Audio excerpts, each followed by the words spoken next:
ప్రకటన గ్రంథము పరిచయము మనం నేర్చుకునే ప్రయత్నం చేశాం కదా. ప్రకటన గ్రంథము ఎందుకు నేర్చుకోవాలి, అసలు ప్రకటన గ్రంథము వలన ప్రయోజనము, లేకపోతే ప్రకటన గ్రంథాన్ని నేను ఎందుకు చదవాలి, దాని గురించి నేను ఎందుకు తెలుసుకోవాలి, ఇది చాలా ప్రాముఖ్యమైన అంశము కదా. ఎందుకు నేర్చుకోవాలి, ఎందుకు చదవాలి అన్న విషయాలను మనము గత వారం నేర్చుకున్నాం కదండి. అయితే ఈ వారము ప్రకటన గ్రంథములోని 2వ అధ్యాయం నుంచి మనం నేర్చుకునే ప్రయత్నం చేద్దాం. ఎందుకంటే సంఘములతో మనకు ఈ ప్రకటన గ్రంథం స్టార్ట్ అవుతుంది. ఎందుకు సంఘముతో మొదలవుతుంది అని అంటే దానియేలు గ్రంథం నుంచి మనం వచ్చాం.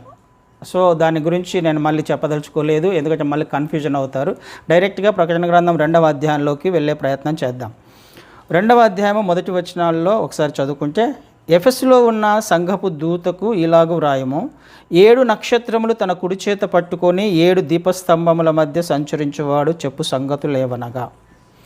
ఇక్కడ ప్రభువైన క్రీస్తు వారు ఒక సంఘానికి తనను తాను పరిచయం చేసుకుంటూ ఉన్నారు. మొట్టమొదటిగా ఎఫెసు అనే సంఘం గురించి మాట్లాడుతున్నారు. ఎఫెసు అనే సంఘానికి లెటర్ రాయమని యోహాను గారికి చెప్తూ ఉన్నారు. అయితే ఈ ఎఫెసు సంఘానికి తాను ఎవరో మొదటగా చెప్పే ప్రయత్నం చేస్తున్నాడు కదండి. ప్రతి సంఘంలో కూడా ప్రతి సంఘానికి లెటర్ రాసేటప్పుడు, మనం ఈ 7 సంఘాలకు లెటర్ రాసేటప్పుడు మొదటి వచనాన్ని జాగ్రత్తగా గమనిస్తే తను ఏమై ఉన్నాడో, ఆ సంఘానికి తాను ఏమై ఉన్నాడో చెప్పే ప్రయత్నం చేస్తాడు కదా. నేను ఎవరో మొదటి వచనాలను చూడండి. ప్రతి సంఘం స్టార్ట్ అయినప్పుడు ఆయన తనను తాను పరిచయం చేసుకుంటున్నాడు. ఈ ఎఫెసు సంఘానికి క్రీస్తు వారు ఏ విధంగా ఉన్నారు, ఏ విధంగా పరిచయం చేసుకుంటున్నారు అని అంటే, 7 నక్షత్రములు తన కుడి చేత పట్టుకొని 7 దీపస్తంభముల మధ్య సంచరించువాడు. ఎవరినిగా పరిచయం చేసుకుంటున్నాడు ఆయన? 7 నక్షత్రాలను తన కుడి చేత పట్టుకున్నాడు. అయితే ఎక్కడ ఉన్నాడు? 7 దీపస్తంభముల మధ్య సంచరించేవాడు. దీపస్తంభములు అంటే సంఘము, సంఘాలు అని మనము మొదటి అధ్యాయము చివరి వచనంలో చూసాం. మొదటి అధ్యాయము 20వ వచనము చివరి భాగంలో దీపస్తంభములు అనగా సంఘాలు, 7 సంఘములు అని రాయబడింది. అయితే ఈ దీపస్తంభము అంటే ఏంటో మనం 2 వారాల క్రిందట నేర్చుకున్నాం. దీపస్తంభము అంటే ఏంటి, దీపస్తంభము దేనికి సాదృశ్యంగా ఉంది, అందులో దేవుడు రాయించిన అర్థం ఏంటి, అందులోని మర్మం ఏంటి, ఆయిల్ అంటే ఏంటి, ఫైర్ అంటే ఏంటి, అనాయింటింగ్ వాక్యానికి సాదృశ్యంగా ఉంది అని చెప్పేసి దాని గురించి కొన్ని వచనాలను నేర్చుకునే ప్రయత్నం చేశాం. సో 7 దీపస్తంభాలు, వాటి గురించి ఇప్పుడు ప్రస్తుతము ధ్యానం చేసుకోవట్లేదు. కానీ దీపస్తంభం అంటే ఏంటో మనం ఆల్రెడీ నేర్చుకున్నాం. కాబట్టి ఇప్పుడు ఎక్కడ సంచరిస్తున్నాడు? సంఘాల మధ్యలో సంచరించే క్రీస్తువారు. క్రీస్తువారు సంఘాల మధ్యలో మాత్రమే ఉంటాడు, మరి ఎక్కడ ఉండలేడు. ఎందుకు ఆయన సంఘాల మధ్యలో మాత్రమే ఉంటాడు? ఆయన శరీరం కాబట్టి కదా. సంఘము ఆయన శరీరం కాబట్టి ఆయన సంఘానికి శిరస్సుగా ఉన్నాడు. ఆయన శిరస్సుగా ఉన్నాడు అంటే ఆయన శరీరం ఏంటి? సంఘము. సంఘాల మధ్యలో మాత్రమే క్రీస్తువారు సంచరిస్తారు, మరి ఎక్కడ ఆయన ఉండలేడు. అది ఆయన శరీరములోని భాగము.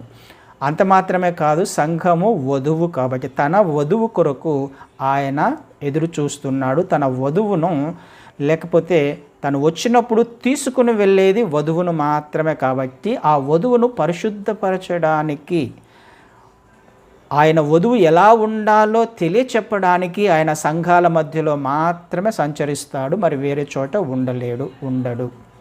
మొదటి కారణం.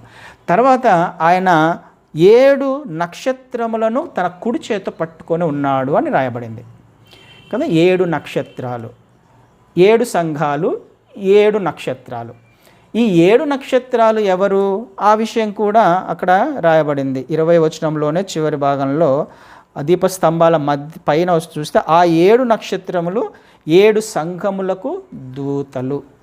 7 సంఘాలకు దూతలుగా 7 నక్షత్రాలను పోలుస్తున్నారు. అంటే ఈ 7 సంఘాలను కాపలా కాసే కాపరులు, లేకపోతే 7 సంఘాలను నడిపించే సేవకులు కదండి. సంఘాలకు దూతలు అని అంటే సంఘాలకు నడిపించే దూతలు, మన భాషలో చెప్పాలంటే పాస్టర్స్. ఈ 7 నక్షత్రాలు పాస్టర్స్, సేవకులు. అయితే ఈ సేవకులు ఎక్కడున్నారు? కుడి చేత్తో ఉన్నారు. దేవుడు ఎంత ధన్యత సేవకులకు ఇచ్చారు.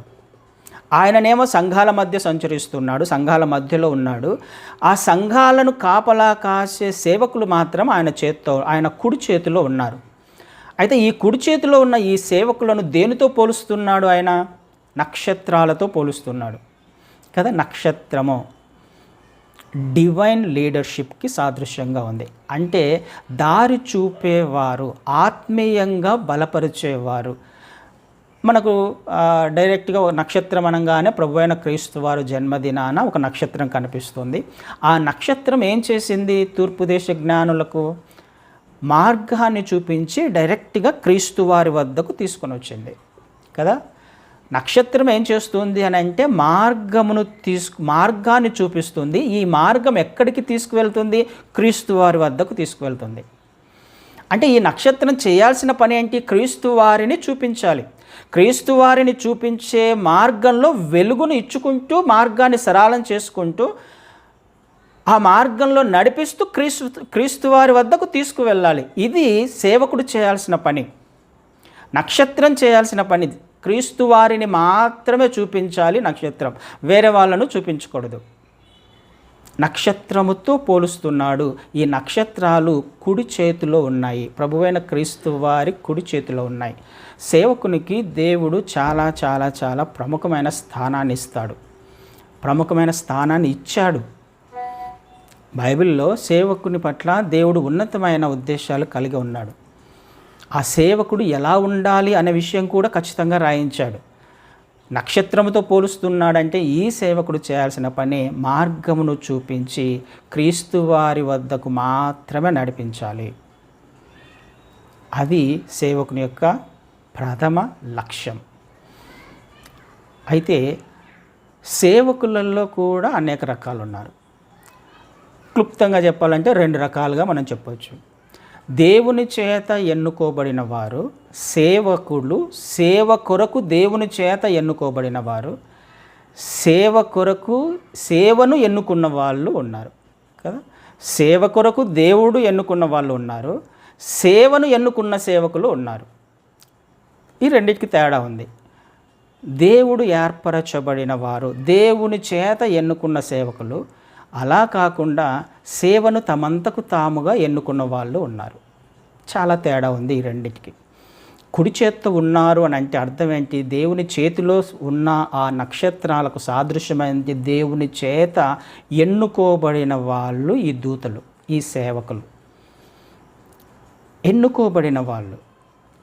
మనం మొదటి నుంచి కూడా చూసుకున్నట్లయితే అబ్రహామును దేవుడు ఎన్నుకున్నాడు, అబ్రహామును దేవుడు పిలుచుకున్నాడు, వాగ్దానం చేసి అబ్రహామును కనానుకు నడిపించాడు. అబ్రహాము, ఇస్సాకు, యాకోబులను దేవుడు ఎన్నుకున్నాడు, దేవుడు పిలుచుకున్నాడు కదా.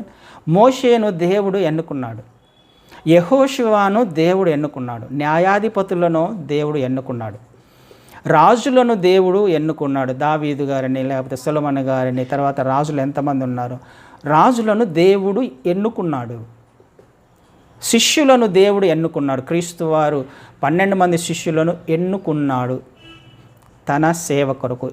ఎన్నుకున్న వాళ్ళు వీళ్ళందరూ, ఏర్పరచబడిన వాళ్ళు వీళ్ళందరూ. దేవుని చేత ఎన్నుకోబడిన వాడు, దేవుని చేత ఎన్నుకోబడిన వారి యొక్క ప్రవర్తన, ఆలోచన విధానము, నడిపింపు, ఆత్మీయత ఎలా ఉంటుంది అనే విషయము మన అందరికీ తెలుసు బైబిల్లో. వీళ్ళందరూ ఏం చేసే ప్రయత్నం చేశారు? దేవుని ప్రజలను పరిపాలన చేసి దేవుని మార్గంలో నడిపించే ప్రయత్నం చేశారు కదా. అబ్రహాం గారు కానీ, లేకపోతే అబ్రహాంను మొదలుకొని శిష్యుల వరకు కూడా వీళ్ళందరూ ఎంతమందిని అయితే దేవుని చేత ఎన్నుకోబడ్డారో వీళ్ళందరూ కూడా క్రీస్తు వారి వద్దకే దేవుని మార్గంలో నడిపించే ప్రయత్నం చేశారు, కనానుకు నడిపించే ప్రయత్నం చేశారు. చేయాల్సిన పని అదే. ఎన్నుకోబడిన వాళ్ళు ఏం చేస్తారు అని అంటే తన ప్రజలను, లేకపోతే వారికి అప్పచెప్పిన పనిని చక్కగా దేవుని మార్గంలో, దేవుని చిత్తంలో చేయడానికి ప్రయత్నం చేసే వాళ్ళను దేవుడు ఎన్నుకున్న వాళ్ళు. అయితే దేవుని చేత ఎన్నుకోబడిన వారు కాకుండా సేవను ఎన్నుకున్న వాళ్ళు కూడా బైబిల్లో ఉన్నారు కొంతమంది. మనం ఈనాడు అనేక మందిని కూడా చూస్తాం కదండి. ఏలీని దేవుడు ఎన్నుకున్నాడు. ఏలీ యాజకునిగా ఉన్నాడు. కానీ ఏలి కుమారులు హోఫ్ని ఫినహాసులు ఉన్నారు. వాళ్ళని దేవుడు ఎన్నుకున్నాడా? ఆ మందిరంలోనే పనిచేస్తున్నారు, కానీ అక్రమంగా పనిచేస్తున్నారు, అక్రమమైన సేవ చేస్తున్నారు, అక్రమంగా అక్కడికి వచ్చిన వారిని ఇబ్బంది పెడుతున్నారు, దేవుని పరిచర్యకు ఆటంకంగా ఉన్నారు. ఎవరు? ఏలి కుమారులు హోఫ్ని ఫినహాస్. వాళ్ళు ఎన్నుకోబడ్డారా? దేవుని చేత ఎన్నుకోబడిన వాళ్ళు కాదు. అందుకనే వారు ఏం చేశారు? వారు చేస్తున్న అక్రమమును బట్టి దేవుడు వారిని మొత్తితే వారు మరణించారు. సమూయేలు గారిని దేవుడు ఎన్నుకున్నాడు. ఏలి గారిని ఎన్నుకున్నప్పుడు ఏలి గారి చేత దేవుడు మాట్లాడాడు. అనేకమైన మార్గాల ద్వారా అనేక మందిని, లేకపోతే ఇజ్రాయేలు ప్రజలను చక్కగా నడిపించాడు. అదేవిధంగా సమూయేలును కూడా దేవుడు ఎన్నుకున్నాడు. సమూయేలు గొప్ప ప్రవక్తగా దేవుడు ఎన్నుకున్నాడు. కానీ సమూయేలు యొక్క కుమారులను దేవుడు ఎన్నుకోలా. సమూయేలు యొక్క కుమారులు ఎవరు? యోవేలు, అబీయా. అది మనకు సమూయేలు గ్రంథం 8వ అధ్యాయంలో చూస్తాం. కానీ సమూయేలు యొక్క కుమారులను న్యాయాధిపతులుగా సమూయేలే నిర్ణయిస్తాడు, సమూయేలు నియమిస్తాడు. దేవుడు నియమించలా న్యాయాధిపతులుగా, సమూయేలు నియమిస్తాడు. కాబట్టి సమూయేలు నియమించిన ఈ న్యాయాధిపతులైన సమూయేలు కుమారులు వాళ్ళు కూడా అక్రమము చేయడం ద్వారా, సరిగా పరిపాలన చేయకపోవడం వలన, సరిగా పరిచర్య చేయకపోవడం వలన దేవుడు కూడా వారిని తృణీకరించేస్తాడు కదండి. అపోస్తుల కార్యం నూతన నిబంధనకు వచ్చినప్పుడు మనకి స్కెవయేను అనే ఒక వ్యక్తి కనపడతాడు. అపోస్తుల కార్యాలు 18వ అధ్యాయంలో స్కెవయేను ప్రధాన యాజకుడు, దేవుడి చేత ఎన్నుకోబడిన వాడే. కానీ స్కెవయేను కుమారులు ఎలా ఉన్నారు? ఎన్నుకోబడ్డ వారు కూడా అద్భుతాలు చేయాలని, పరిచర్య చేయాలని ప్రార్థన చేస్తూ ఉన్నప్పుడు అక్కడ అందులో ఎదురుగా ఉన్న ఆ వ్యక్తిలో ఉన్న దయ్యాలు ఏమంటున్నాయి? సౌలు ఎవరో తెలుసు, క్రీస్తు వారెవరో తెలుసు, కానీ నువ్వెవరు అని దయ్యాలు వచ్చి వాళ్ళ మీద పడి వాళ్ళని ఇబ్బంది పెట్టినట్టుగా చూస్తున్నాం. వాళ్ళు ఎన్నుకోబడలా. అర్థం చేసుకోవడానికి ప్రయత్నం చేద్దాం. ఎన్నుకోబడిన వారి జీవితాలలో జరిగే కార్యాలు ఎలా ఉంటాయి? సేవను ఎన్నుకున్న వారి జీవితాలలో కార్యాలు ఎలా ఉంటాయి? సేవ అనేది, పరిచర్య అనేది అది వారసత్వంగా వచ్చేది కాదు. పేరెంట్స్ చేశారనో, మా తాతలు ముత్తాతలు పరిచర్యలో ఉన్నారనో వారి ద్వారా తమ పిల్లలకు వచ్చేది కాదు, సంక్రమించేది కాదు. ఇది పాలిటిక్స్ కాదు, ఇవి రాజకీయం కాదు, ఇది లేకపోతే ఇంకొకటి కాదు, లోకంలో ఉన్న తర్వాత జనరేషన్స్కి వచ్చే వారసత్వం కాదు. పరిచర్య అనేది దేవుని చేత ఎన్నుకోబడిన వాడు మాత్రమే సేవకుడు కాగలడు. కుడి చేత్తో ఉన్నారు అని అంటే, కుడి చేతిలో సేవకుడిని దేవుడు పెట్టుకున్నాడు అని అంటే వాళ్ళు ఎన్నుకోబడిన వారుగా ఉండాలి. ఎన్నుకోబడిన వారు వారసత్వంగా వచ్చింది కాదు, తల్లిదండ్రులు కుమారులకు ఇచ్చేది కాదు. పరిచర్య అనేది దేవుని చేత ఎన్నుకోబడాలి. దావీదు గారిని దేవుడు ఎన్నుకున్నాడు, కానీ ఇది వారసత్వంగా వచ్చిందా? సొలొమోనును దేవుడు ఎన్నుకున్నాడు, వారసత్వంగా సంక్రమించలాది. దేవుడు చేసిన వాగ్దానం అది. సొలొమోనును దేవుడు ఎన్నుకున్నాడు, నా మందిరం కట్టడానికి నేను ఎన్నుకున్నాను తనను అని. కుమారుడే, కానీ వారసత్వంగా రాలే, కానీ దేవుని చేత ఎన్నుకోబడ్డాడు. ఎన్నుకున్న వాళ్ళు, దేవుని చేత ఎన్నుకోబడిన వారి పరిచర్య వేరే విధంగా ఉంటుంది. తమంతకు తాముగా ఎన్నుకున్న వారి పరిచర్య, సేవను ఎన్నుకున్న వారి పరిచర్య వేరే విధంగా ఉంటుంది. ఎలా ఉంటుంది? ఒకసారి యోహాను సువార్త 10వ అధ్యాయాన్ని ఒకసారి చూసే ప్రయత్నం చేద్దాం. యోహాను సువార్తలో 10వ అధ్యాయంలో 10వ అధ్యాయము 10వ వచనాన్ని చదువుతాను. యోహాను సువార్త 10:10లో దొంగతనమును, హత్యను, నాశనమును చేయుటకు వచ్చును, కానీ మరి దేనికి రాడు. గొర్రెలకు జీవము కలుగుటకును, అది సమృద్ధిగా కలుగుటకును నేను వచ్చి తినని మీతో నిశ్చయంగా చెప్పుచున్నాను. నేను గొర్రెలకు మంచి కాపరిని. మంచి కాపరి గొర్రెల కొరకు తన ప్రాణమును పెట్టును. జీతగాడు గొర్రెల కాపరి కాడు కనుక గొర్రెలు తనవి కానందున తోడేలు వచ్చుట చూసి గొర్రెలను విడిచిపెట్టి పారిపోవును. తోడేలు ఆ గొర్రెలను పట్టి చెరపట్టును. కదా, మంచి కాపరి గురించి మాట్లాడుతూ ఉన్నాడు, జీతగాని గురించి మాట్లాడుతూ ఉన్నాడు. జీతగాడు అని అంటే ఉద్యోగం చేసేవాడు కదా. జీతం ఎప్పుడు వస్తుంది? పని చేస్తే ఉద్యోగం వస్తుంది. నెలకు వస్తే నెలకు శాలరీ మాదిరి ఇస్తాడు. కానీ ఈ శాలరీ మాదిరి ఇచ్చే ఈ ఉద్యోగం ఏంటిది? కాపలా కాసేది, సేవకు ఆత్మలను కాసే ఉద్యోగం అది కదండి. గొర్రెలను కాసే ఉద్యోగం, మందలను కాసే ఉద్యోగం. అయితే ఈ ఉద్యోగం చేసేవాడు దేని కొరకు చేస్తూ ఉన్నాడు? నెల వచ్చేసరికి శాలరీ వస్తుంది కాబట్టి దాని కొరకు ఉద్యోగం చేస్తున్నాడు, దాని కొరకు కాపలా కాస్తున్నాడు, దాని కొరకు మందలను కాస్తున్నాడు. దేని కొరకు? జీతం కొరకు. అయితే ఏదైనా సమస్య వచ్చినప్పుడు, ఏదైనా ప్రాబ్లం వచ్చినప్పుడు తనవి కాదు కాబట్టి, ఆ గొర్రెలు తనవి కాదు కాబట్టి ఏం చేసే ప్రయత్నం చేస్తాడు? అక్కడ వాటిని విడిచిపెట్టి వెళ్ళడానికి కూడా ఏమాత్రము వెనుకాడడు. ఎవరు వీళ్ళు? సేవను ఎన్నుకున్న వాళ్ళు, సేవ కొరకు ఎన్నుకున్న వాళ్ళు కాదు. సేవను ఎన్నుకున్న వాళ్ళు జీతం కొరకు పనిచేసేవాళ్ళు కదండి. దేవుని చేతిలో ఉన్నవాళ్ళు, ఎన్నుకోబడిన వారు, కుడి చేత్తో నక్షత్రాల వలె వెలుగుతున్న సేవకులు వాళ్ళు 7 సంఘాలకు దూతలుగా ఉన్నారు. కానీ క్రీస్తు వారు ఎలా ఉన్నారు? మంచి కాపరి. మంచి కాపరి ఎలా ఉంటాడు? కాపరి తన మంద కొరకు ప్రాణం పెట్టేవాడిగా, తన మందకు జీవాన్నిచ్చే విధంగా ఉంటాడు కదండి. సమృద్ధి అయిన జీవము, సమృద్ధి అయిన ఆహారము పెట్టేవారిగా, ఆత్మీయంగా బలపరిచే విధంగా, సరైన మార్గంలో నడిచే విధంగా, ఎప్పుడు ఏ సమయంలో ఏది అవసరం అవుతుందో వాళ్ళకి చెప్పే విధంగా, పెట్టే విధంగా, బలపరిచే విధంగా ఎవరుంటారు? మంచి కాపరి ఉంటాడు. ఈ మంచి కాపరి జీతం కొరకు పనిచేసేవాడు కాదు, ఏదో వస్తుందని సేవ చేసేవాడు కాదు. బలపరచడానికి, ఆత్మీయంగా వారిని స్థిరపరచడానికి, వారికి జీవాన్ని ఇవ్వడానికి, సమృద్ధిని ఇవ్వడానికి, శత్రువు వచ్చినప్పుడు నిలవబడే శక్తిని ఇవ్వడానికి కదా. పరిస్థితులు అననుకూలంగా ఉన్నప్పుడు దానిలో ఏ విధంగా వెళ్ళాలి అని తెలియచెప్పడానికి నక్షత్రాలు వాళ్ళు ఏం చెప్పాలి? క్రీస్తువారి వద్దకు, క్రీస్తువారి మార్గాన్ని, క్రీస్తువారి వాక్యాన్ని బోధించే విధంగా వాళ్ళు ఉండాలి అన్నది క్రీస్తువారి యొక్క ప్రాముఖ్యమైన ఉద్దేశం సేవకుల పట్ల కదండి. ఆలోచన చేసే ప్రయత్నం చేద్దాం. సేవకులు ఎలా ఉండాలి, ఈనాడు ఎలా ఉన్నారు? ఎన్నుకోబడిన వారా? ఎన్నుకున్న వాళ్ళ? ఎన్నుకున్న వాళ్ళైతే వాళ్ళ కొరకు వాళ్ళ రాజ్యాన్ని స్థాపించుకోవడానికి, వాళ్ళ సంఘాలను స్థాపించుకోవడానికి, సంఘాన్ని విస్తరించుకోవడానికి, బ్రాంచెస్ ఓపెన్ చేసుకోవడానికి, దేని కొరకు ఎక్స్పాండ్ చేయాలి వాళ్ళ యొక్క అభివృద్ధిని. వాళ్ళ అభివృద్ధి ఎందులో చూస్తారు? ఫిజికల్గా చూడడానికి ప్రయత్నం చేస్తారు. కానీ నిజమైన సేవకులు, ఎన్నుకోబడిన వాళ్ళు ఏం చేస్తారు? జీవమును ఇచ్చే ప్రయత్నం చేస్తారు. వాళ్ళు బ్రతకాలి, ఆత్మీయంగా బ్రతకాలి, ఆత్మీయంగా స్థిరపడాలి.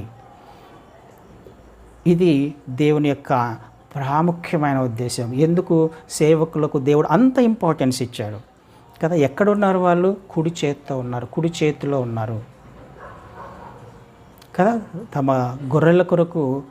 గొర్రెలకు మంచి ఆహారం పెట్టడానికి, గొర్రెల కొరకు ప్రాణం ఇవ్వడానికి, సరైన మార్గంలో నడిపించడానికి, తప్పిపోతారేమో అని అనుక్షణము చూసే వారి కొరకు చూసే విధంగా దావీదు గారు ఏం చేశారు? దావీదు గారు గొర్రెలు కాస్తూ ఉన్నారు. గొర్రెలు కాస్తూ ఉన్నప్పుడు ఎలుగుబంటి వచ్చింది, సింహం వచ్చింది. ఏం చేశాడు? ఎత్తుకొని పోతుంది గొర్రెను. ఎత్తుకొని పోతున్నప్పుడు ఏం చేశాడు? ఆయన గొర్రెలను విడిపించి నోట నుంచి చేత్తో గుద్ది చంపాడు అని రాయబడింది 1 సమూయేలు 17లో కదా. కొట్టి చంపాడంట వాటిని. దేని కొరకు? తన గొర్రె తప్పిపోకూడదు, తన గొర్రె ప్రాణం విడిచిపెట్టకూడదు, నాశనం అవ్వకూడదు. ఏం చేసే ప్రయత్నం చేస్తున్నాడు కదా? కాపాడడానికి ప్రయత్నం చేస్తున్నాడు. ఎవరు? ఎన్నుకోబడిన వాళ్ళు. లాభాన్ని ఆపేక్షించే వాళ్ళు కాదు. లాభాన్ని ఆపేక్షించే వాళ్ళు జీతగాడు ఏం చేస్తాడు? ఇట్లా వచ్చినప్పుడు పారిపోతాడు, విడిచిపెట్టి వెళ్ళిపోతాడు. కానీ దేవుని యొక్క ఉద్దేశం అలాంటి సేవకుల గురించి కాదు దేవుడు చూసేది. తన చేతిలో ఉండి నక్షత్రాల వలె వెలుగొందడానికి, నక్షత్రాల వలె వారికి మార్గం చూపించడానికి దేవుడు ఇష్టపడుతున్నాడు. అలాంటి సేవకులను అలాంటి సేవకులు కావాలని ఆయన చూస్తున్నాడు. అది మనం ఆలోచన చేయాల్సింది. అయితే ఎక్కడ ఉన్నారు ఈ సేవకులు? కుడి చేతిలో ఉన్నారు. ఆయన కుడి చేతిలో ఉన్నారు. కుడి చేయి దేనికి సాదృశ్యం? Right hand. రైట్ హ్యాండ్ కూడా చాలా ప్రాముఖ్యమైన, రైట్ హ్యాండ్ సైడ్ చాలా ప్రాముఖ్యమైన స్థానం ఉంది బైబిల్లో. దాదాపు 166 సార్లు రైట్ హ్యాండ్ సైడ్ అనే మాట రాయబడింది. కుడి పార్శ్వము, దక్షిణ హస్తము అనే మాట బైబిల్లో చాలా విధంగా 166 సార్లు రాయబడింది. అంత ప్రాముఖ్యత ఉంది. ఒక మాట ఎఫెసీయులకు రాసిన పత్రికలో చూసే ప్రయత్నం చేద్దాం. ఎఫెసీయులకు రాసిన పత్రికలో 1వ అధ్యాయము ఎఫెసీయులకు రాసిన పత్రిక 1వ అధ్యాయము 20 వచనాన్ని చదువుదాం. 20-21 వచనాలు. ఆయన ఆ బలాతిశయము చేత క్రీస్తును మృతులలో నుండి లేపి సమస్తమైన ఆధిపత్యము కంటెను, అధికారము కంటెను, శక్తి కంటెను, ప్రభుత్వము కంటెను ఈ యుగమునందు మాత్రమే కాక రాబో యుగమునందును పేరు పొందిన ప్రతి నామము కంటెను ఎంతో హెచ్చుగా పరలోకమునందు ఆయనను తన కుడి పార్శ్వమున కూర్చుండబెట్టుకొని ఉన్నాడు. కుడి పార్శ్వమున, రైట్ హ్యాండ్ సైడ్ తనను కూర్చోబెట్టుకున్నాడు. ఎవరిని? క్రీస్తు వారిని. ఎప్పుడు కూర్చోబెట్టుకున్నాడు? క్రీస్తు వారు చేసిన త్యాగము వలన తను మంచి కాపరిగా వచ్చి తను చేయవలసిన పని చేసిన తర్వాత సమస్తమైన అధికారము కంటే, ప్రభుత్వము కంటే, ఏ ఏ అధికారాలు ఉన్నాయో, ఏ బలం ఉందో, ఏ బలగం ఉందో ఈ సృష్టిలో, ఎంత గొప్ప నామం ఉందో, ఎంత గొప్ప అధికారం ఉందో, ఎంత గొప్ప ప్రభుత్వం ఉందో, వాటన్నిటికంటే ఉన్నతముగా తనను తన కుడి పార్శ్వమున, రైట్ హ్యాండ్ సైడ్ తనను క్రీస్తు వారిని కూర్చోబెట్టాడు దేవుడు. అంటే అర్థం ఏంటి? రైట్ హ్యాండ్ దేనికి సాదృశ్యంగా ఉంది? రైట్ హ్యాండ్ సైడ్ దేనికి సాదృశ్యంగా ఉంది? అథారిటీ, అధికారము కదండి, అధికారానికి సాదృశ్యంగా ఉంది. తన లోకంలో, భూలోకంలో, భూమి మీద ఏ అధికారం ఉన్నాయి వాటన్నిటి మీద ప్రభువైన క్రీస్తు వారికి అధికారాన్ని ఇచ్చాడు ఆయన. క్రీస్తు వారికి అధికారం ఇచ్చినప్పుడు సమస్తమైన ప్రభుత్వాల కంటే, అధికారం కంటే కూడా దేవునికి క్రీస్తు వారికి అధికారం ఇచ్చినప్పుడు ఈ క్రీస్తు వారి కుడి చేతిలో ఉన్న, రైట్ హ్యాండ్లో ఉన్న నక్షత్రాలు ఈ సేవకులు. అంటే సేవకులకు దేవుడు అధికారాన్ని కూడా ఇచ్చేవాడు, అధికారం ఇచ్చినవాడు కదా. క్రీస్తు వారు శిష్యులను పిలిచాడు. మత్తయి సువార్త 10వ అధ్యాయంలో కనపడతాయి. శిష్యులను అందరినీ పిలిచి 12 మందిని పిలిచి ఆయన వారికి అధికారం ఇచ్చి పంపించాను. ఏం అధికారం ఇచ్చాడు? దయ్యాలను వెళ్ళగొట్టడానికి, రోగాలను స్వస్థపరచడానికి, అద్భుతాలు చేయడానికి కదా అధికారం ఇచ్చి పంపించాడు ఆయన. శిష్యులకు అధికారం ఇచ్చి పంపించాడు. అధికారం ఇచ్చేవాడు దేవుడు. అది ఎప్పుడు? ఈ విధమైన పరిచర్య చేస్తూ ఉన్నప్పుడు. ఏ విధమైన పరిచర్య? నక్షత్రము వలె ఉన్నప్పుడు, తనకు అప్పచెప్పిన వారిని సరైన మార్గంలో నడిపించే ప్రయత్నం చేస్తూ ఉన్నప్పుడు వారిని ఆయన తన కుడి చేతిలో పెట్టుకోవడానికి ఇష్టపడతాడు. వారికి ఆయన అధికారం ఇవ్వడానికి ఇష్టపడతాడు. అలాంటి సేవ చేయడానికి ఈనాటి సేవకులు ఎంతమంది ఉన్నారు అనే విషయం మనం ఆలోచన చేస్తే చాలా తక్కువ మంది కనపడతారు కదండి. ఆనాడు లేరు, అబద్ధ బోధకులు వస్తున్నారని ఆనాటి నుంచి కూడా ఈనాటి వరకు కూడా వాక్యము సెలవిస్తుంది. ఎవరి అబద్ధ బోధకులు? సేవను ఎన్నుకున్న వాళ్ళు, తమ లాభాపేక్ష కొరకు సేవను ఎన్నుకున్న వాళ్ళు. కానీ దేవుని చేత ఎన్నుకోబడిన వారు చాలా తక్కువ మంది ఉంటారు. ఆ తక్కువ మందికే ఆయన అధికారాన్ని ఇవ్వడానికి ఇష్టపడుతున్నాడు. ఈ విషయం మనకు లూకా సువార్తల్లో కూడా 20వ అధ్యాయం 42-43 వచనాలు చదువుతారు. మీరు తర్వాత చదివే ప్రయత్నం చేయండి. ఇంకొక మాట చూపిస్తాను. రైట్ హ్యాండ్ అంటే దేనికి సాదృశ్యంగా ఉందంటే అథారిటీ, అధికారానికి సాదృశ్యంగా ఉంది. ఇంకొక మాట నిర్గమకాండము 15వ అధ్యాయము 6వ వచనాన్ని చదువుతాం. నిర్గమకాండము 15:6. 15:6. యెహోవా నీ దక్షిణ హస్తము బలముంది అతిశయించును. యెహోవా నీ దక్షిణ హస్తము శత్రువుని చితక కొట్టును. శత్రువుని చితక కొడుతుంది. ఏది? దక్షిణ హస్తము, రైట్ హ్యాండ్. శత్రువును అణిచివేస్తుంది, శత్రువు మీద జయాన్నిస్తుంది కదా. ద హ్యాండ్ ఆఫ్ స్ట్రెంగ్త్, బలపరిచేది, శత్రువును నాశనం చేసేది. సేవకులకు ఒకవేళ వ్యతిరేకంగా ఏది రూపించబడినా, అదే వాక్యంలో కూడా ఉంది కదా, వ్యతిరేకంగా రూపించబడుతున్న ఏ ఆయుధం కూడా వర్ధిల్లదు. వారి పక్షముగా దేవుడు యుద్ధం చేయడానికి కూడా ఇష్టపడుతున్నాడు. యెహోషువ 31 యుద్ధాలు చేశాడు. యెహోషువ బలం చేత చేయలేదు, ఆయన శక్తి చేత ఇది జరగల.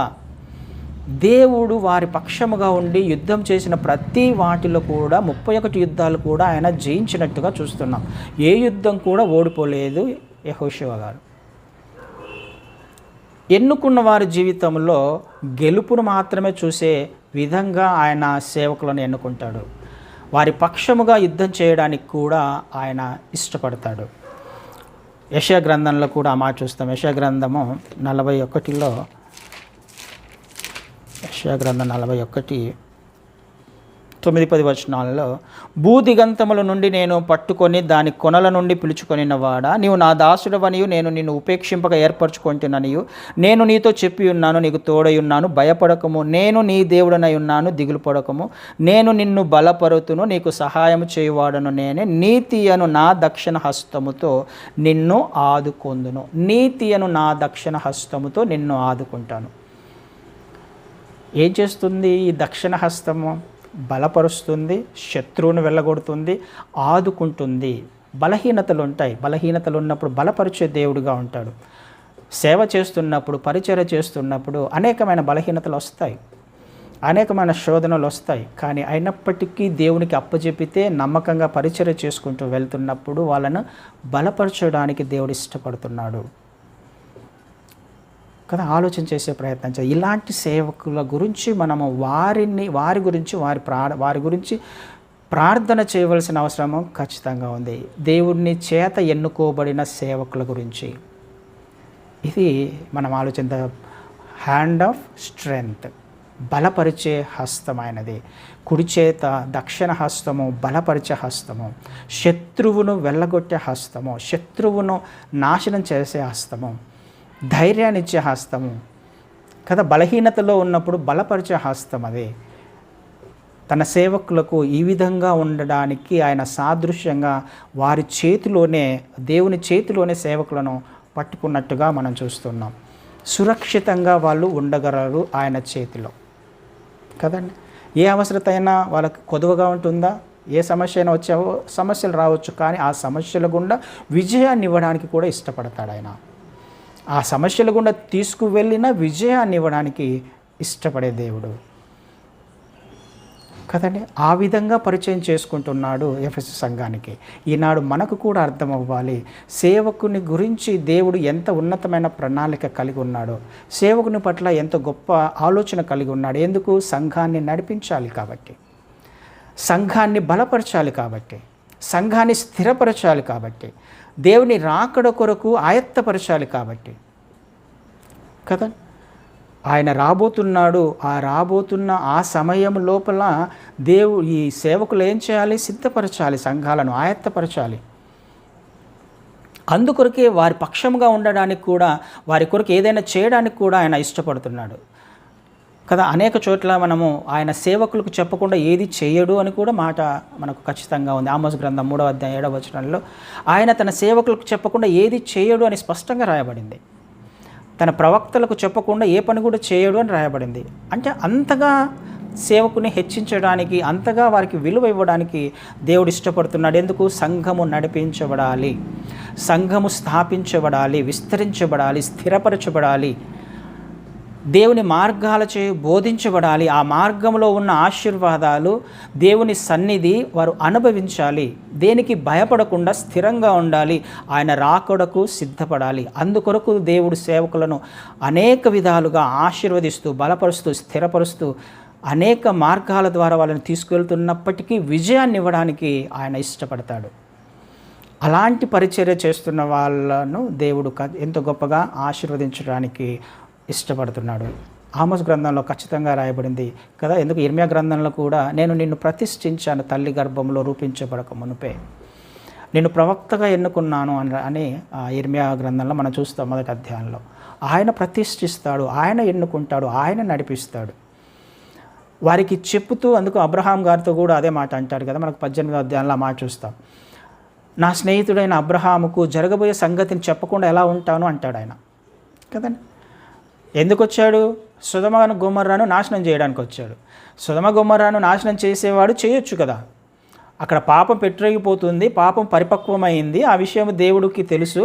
నాశనం చేయడానికి, అగ్నిగంధకాల చేత నాశనం చేయడానికి వచ్చాడు. కానీ చేయడానికంటే ముందుగా ఏం చెప్తున్నాడు? వచ్చి అబ్రహాం గారితో, నా సేవకుడైన లేకపోతే నా స్నేహితుడైన అబ్రహాంకు ఈ విషయం ఎలా చెప్పకుండా ఉంటాను? ఎన్నుకోబడిన వాడు అబ్రహాం గారు వచ్చి చెబుతున్నాను, నేను నాశనం చేయబోతున్నాను, నాశనం చెప్పిన తర్వాత నాశనం చేశాడు. ఆ చెప్పడం వలన ఏం ప్రయోజనం జరిగింది? అక్కడ ఒక ప్రార్థన జరిగింది, కల్మషం లేని ఒక ప్రార్థన జరిగింది. అక్కడ ఎవరున్నారు? లోతున్నారు. కొంతమందిని రక్షించే అవకాశము ఎవరికి దొరికింది? అబ్రహాం గారికి కదా. లోతు కుటుంబాన్ని రక్షించుకునే అవకాశం దొరికింది ఎందుకు చెప్పడానికి ప్రయత్నం చేస్తాడు దేవుడు? ఎందుకు లేఖనాలను లేకపోతే అందులోని మర్మాలను సేవకులకు చెప్పే ప్రయత్నం చేస్తాడు? అలా చెప్తూ ఉన్నప్పుడు దేవుని యొక్క ఉగ్రత కానీ దేవుని యొక్క ఆశీర్వాదం కానీ ఎదుటి వారి మీద రావడానికి, సేవకుడు ప్రార్థన చేయడానికి, ఆశీర్వదించబడడానికి ఎదుటివారు, లేకపోతే ఏదైనా ఉగ్రత వస్తే ఉగ్రత నుంచి తప్పించబడడానికి. ఎదుటివారు తప్పు చేస్తున్నప్పుడు, పొరపాటు చేస్తున్నప్పుడు ఈ సేవకులు ఏం చేస్తారు? ప్రార్థన చేసే అవకాశం ఉంది కదా. అందుకనే వాళ్ళకి చెప్పే ప్రయత్నం చేస్తాడు. ఆ ఉగ్రత సొదొమ గొమొర్రా మీదకి రాబోతుంది, వాళ్ళు నాశనం అయిపోతారు. కానీ చెప్పడం వలన ఏమైపోయింది? కొంతమంది రక్షించబడ్డారు అక్కడ. ఈ విషయము మనకు అర్థం కావాలి. అంతగా దేవుడు వారికి విలువిచ్చే అవకాశం ఉంది. సేవకునికి విలువిస్తాడు. అబ్రహాం గారిని కూడా ఆయన ఎన్నుకున్నట్టుగా మనం చూసాం. అనేక విధాలుగా దావీదు గారితో ఆయన మాట్లాడాడు, దావీదు గారితో మాట్లాడతాడు, మోషే గారితో మాట్లాడతాడు కదా. మోషే గారిని ఎన్నుకున్నాడు. మోషేకు ఏమేం చేయాలో ప్రతి విషయాన్ని చెప్పుకుంటూ నడిపించుకుంటూ వెళ్ళాడు కనానుకి కదా. తిరుగుబాటు జరిగింది మధ్యలో, అనేక మంది మోషేకు తిరుగుబాటు చేశారు. కానీ ఒక చోట అంటాడు నంబర్స్లో, సంఖ్యాకాండంలో 8వ అధ్యాయం అనుకుంటా, సంఖ్యాకాండం 12వ అధ్యాయం, అందులో ఒక మాట అంటాడు, నా సేవకునికి విరోధముగా మాట్లాడడానికి మీరు ఎందుకు భయపడలేదు అంటాడు. సేవకునికి విరోధంగా మాట్లాడడానికి ఎందుకు భయపడలేదు? భయపడాలి అనేది దేవుని యొక్క, అంటే అర్థం ఏంటి? ఎన్నుకున్నవాడు ఖచ్చితంగా దేవుని చేత నడిపించబడుతున్న వాడుగా ఉంటాడు. వాళ్ళని చక్కగా కనానుకు తీసుకువెళ్ళడానికి ఆయన మోషే గారిని ఎన్నుకున్నాడు. అలాంటప్పుడు ఎదురు తిరిగే స్వభావం ఎలా వచ్చింది మీకు? ఎందుకు భయపడలేదు? ఎదురు తిరిగేటప్పుడు మీకు ఎందుకు భయం కాలేదు? నేను ఎన్నుకున్నానే కదా, నా చేత ఎన్నుకోబడ్డాడు, ఎందుకు మీరు భయపడలేదు అని అంటాడు అక్కడ. అందుకనే కుడి చేత ఆయన సేవకులను పట్టుకున్నాడు. దేవుని చేత ఎన్నుకోబడిన వారు వీళ్ళందరూ. వారి పక్షముగా దేవుడు అనేక అద్భుతాలు చేయడానికి ఇష్టపడుతున్నాడు. ఒక మాట చదువుకొని ముగించుకుందాం. హెబ్రీలకు రాసిన పత్రిక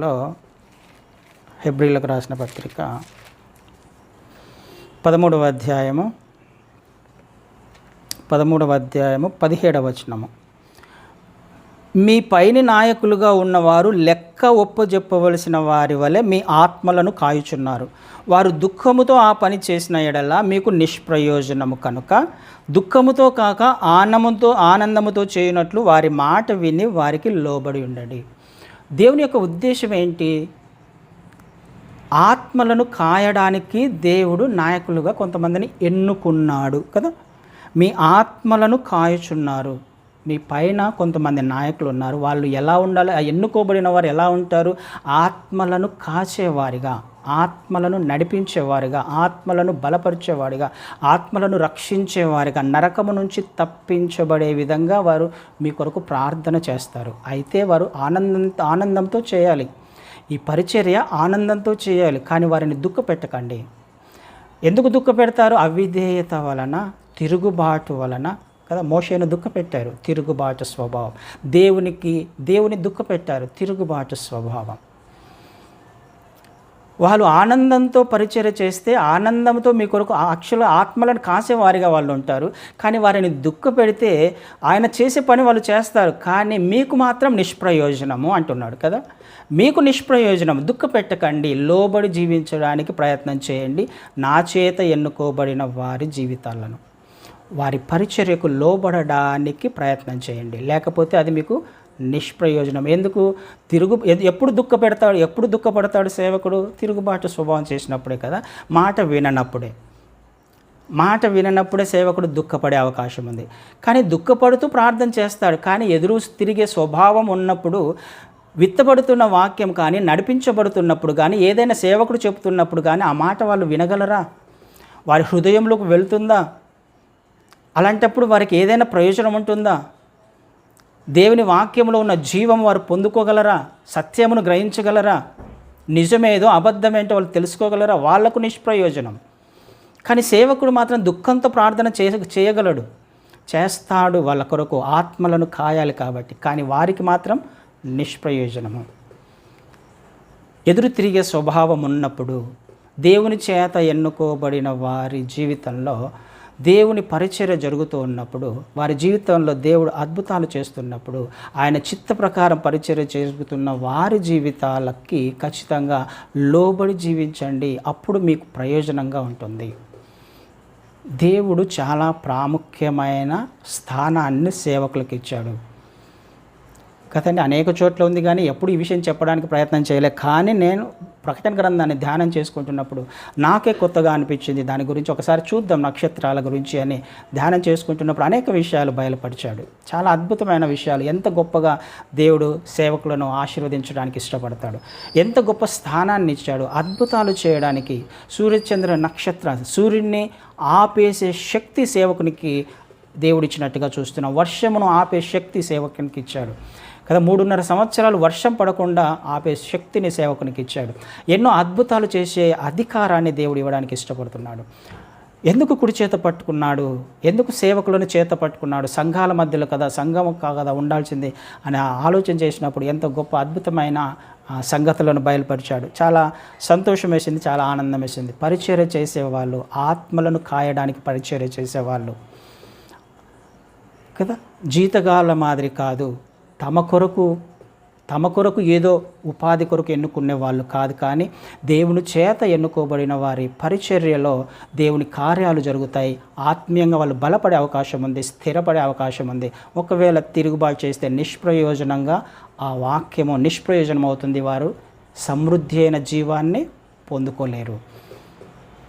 ఇది మనం నేర్చుకోవడానికి ప్రయత్నం చేద్దాం. ఇంకా చాలా అంశాలు ఉన్నాయి. దేవుని చిత్తమైతే వచ్చే వారం నేర్చుకుందాం మిగతా అంశాలను.